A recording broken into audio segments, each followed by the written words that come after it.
Diversity in living organisms. Good morning, students. Today we are with one more important chapter of class 9, Diversity in living organisms. You must clearly understand the meaning of the word diversity. What you mean by the word diversity? Diversity means variety. Variety of living organisms are there in our planet Earth. So, we are learning about different variety of living organisms that present on our planet Earth. We are actually dealing with how these variety of organisms classified. Can you able to tell me how many variety of living organisms are there on our Earth? Can you able to think answer for it? Human beings are one variety of living organisms. Lions are other variety of living organisms. Tigers, insects, birds, so many variety of plants are there. So many varieties of animals are there. So many varieties of insects are there. Can able to tell me how many variety of living organisms are there on our planet Earth? We have around 1.8 or 1.9 million living organisms. So, if you want to study about each and every living organisms, is it possible? Biology is all about studying of living organisms. It is all about physiology, anatomy and various biological things of living organisms. If you want to study about each and every variety of living organisms, is it possible? Even our lifetime is not enough to study. So, definitely there is a need to classify these living organisms to study them better. See, one example I give you. Imagine you have 1,000 members in a school. Can one particular teacher teach 1,000 members at a time? Impossible, right? Among the 1,000 students, some are with age group 5, some are with age group 16 or 15. You know, different age groups, children are present in a school, and it is not possible for all of them to teach at a time, right? So, what we will do in school, we will separate or classify the students into different classes according to their age, right?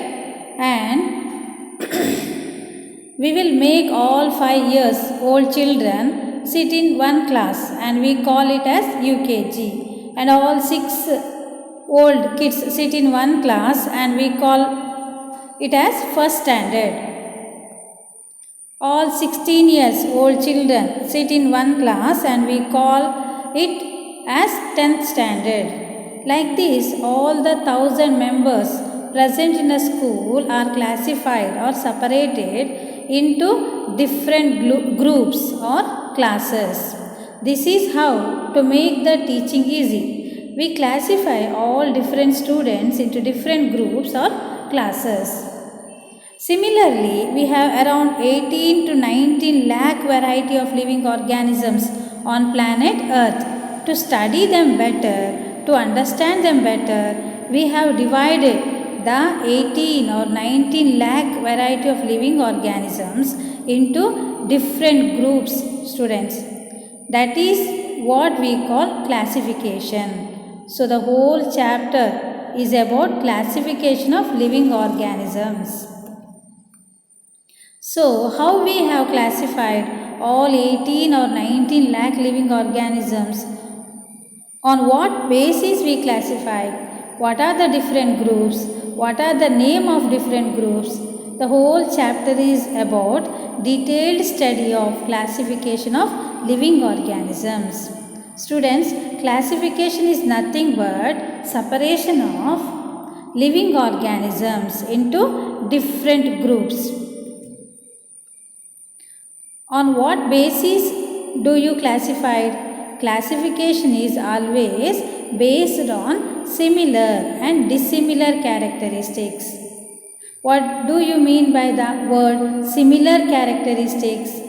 Similar character, say for example, among 1,000 students, all 5 years children are in a same group or class, because all 5 years kids will think in a same way.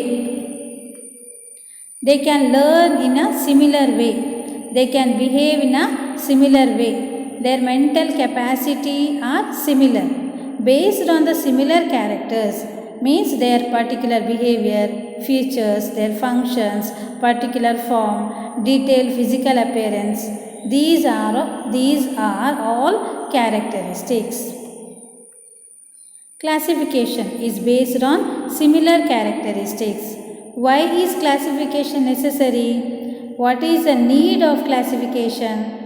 It is because make our study more easily, more comfortably, to study them better, to study about the organisms more conveniently. Classification gives a glance or picture of organisms. It gives a relationship between different living organisms. We can relate one organism with another organism. Human beings, monkeys, chimpanzees are placed in one similar group, students. Based on their classification, I can feel it. We have relation between chimpanzees, monkeys and human beings. All 3 of them have same features. Our legs and hands are similar. Little bit of behavior is similar. Way we move is similar. So classification gives relation between different living organisms. Biodiversity. Biodiversity is nothing but different variety of living organisms present in a particular region or area. Very important word, biodiversity. For example, in India is a particular area or region. In this particular country called India, we have so many living organisms. We have different variety of plants. Some plants are shorter, some plants are taller, some plants are live in water, some plants live above the water. In the same way, some different type of different varieties of animals are there, varieties of insects are there, and all these living organisms stay in a particular area or a region. We all share one common environment. The living organisms depend on each other. We human beings depend plants for food. We depend animals for food. The same way, animals depend different animals, depend plants for their food. So all plants, animals, microorganisms are interdependent with each other. Living organisms in a particular area share a common environment. Living organisms depend on each other. That is what we call biodiversity. Okay, fine. Study well, revise the concept. Thank you very much.